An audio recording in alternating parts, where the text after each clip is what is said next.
Masakit at mahirap man tanggapin dahil sa mundong mapanghusga, ngunit ito ang katotohanan. Sampaguita girl nga po pala ang single mom ng Lucena, Quezon.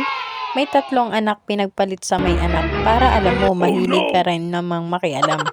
Mahirap po palang baguhin ang sarili natin para lang magustuhan tayo ng mga tao, at higit sa lahat magkaiba po pala yung gusto ka kaysa sa tanggap ka. At nga ho mga kariltok, at nakasakay nga ho kami din sa motor ni Kuya Alvin. Sabi ko nga ho ay kung pwedeng makikisuno hanggang bayan. Ay sabi ay wala daw po kaming dalang helmet, kaya hanggang Gemini dalahikan lang po kami. At yan ang sinasabi sa hula, mahagada na naman ho kami ng pamasahin na rin. Gawa ho bagang pag kami ho ay naghabal-habal ay bali 2 sakay, kaya ho medyo mahal-mahal. Pero mga kariltok, iba-iba naman ho kapag sa motor nakasakay at medyo mabilis naman ho. At nga ho mga kariltok ay medyo malapit-lapit na rin ho naman kami diyan. At nga ho mga kariltok, ang dami ko nga ho pala diyan dalang sampagita, at gawa ho baga ng tag-init ho ngayon. Ay hindi ko lang ho alam kung mauubos ho baga o hindi, ay kabait. At nga ho mga kariltok, at nakasakay na nga ho ako din sa tricycle. Si Bibi nga ho pala ay doon nakaupo sa toolbox. At ari nga ho si King G ay kalong-kalong ko din, bali nagkamali nga ho sila ng uupuan. At nga ho mga kariltok, at naandito na nga ho kami sa parke, malapit-lapit na nga ho pala doon sa aking pwesto. At nga ho mga kariltok, na andito na nga ho pala ako sa pinagtitindahan ko, at yan na naman ho sila, hinahabol ko na naman. Uy, sana all hinahabol. At nga ho mga kariltok ay may isang driver diyan, hindi ho kasama sa video, ay nakipagtalo pa, at gawa ho baga ng bakit daw ang laki na ho ng kanyang utang. Ay kawasa ka, hindi ka naman nagbabayad.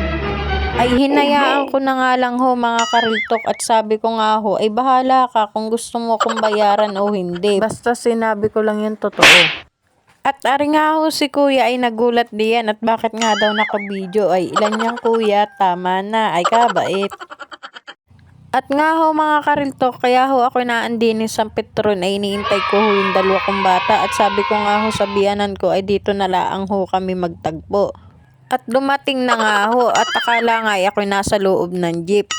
Bali nakasakay na nga ho kami din sa tricycle, at inarkila na nga ho namin ari, at gawa ho nang nakasabay ho namin yung tiyahin ko. At nga ho mga kariltok, at naandito na nga ho ako sa amin. At nga ho mga kariltok ay naglalaba na nga ho ako diyan. Huwag niyo ho akong huhusgahan o pipintasan ha.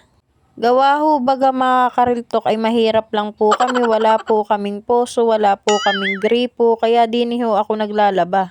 Pero mga kariltok, ari naman ho ay malinis, bali nilalabhan ko po din, tapos po ang pambanlaw po ay poso. At nga po mga kariltok, bali magkakasama nga ho muna dyan ang mga puti at di kulay, sa taas ko na lang po binubukod kapag winawashing ko na ho. Kasi ho baga mga kariltok, wala na ho baga akong oras. Sa dami ko ho kasi ginagawa maghapon, ay hindi ko na ho baga alam kung ano ho baga ang uunahin. Gawa ho ng solo nga lang ho ako. Tapos pagod na pagod ka na maghapon. Tapos mga kariltok, hindi mo namamalayan, gabi na agad. At nga ho mga kariltok, at maganda nga ho sa bayan at maalwan ang tubig. Kaso nga lang ho mga kariltok, ay kasama mo naman doon yung babae ng dati mong asawa. Aba ay ako nang nag-adjust. Ilan yan? Tama na, nagbago ka na.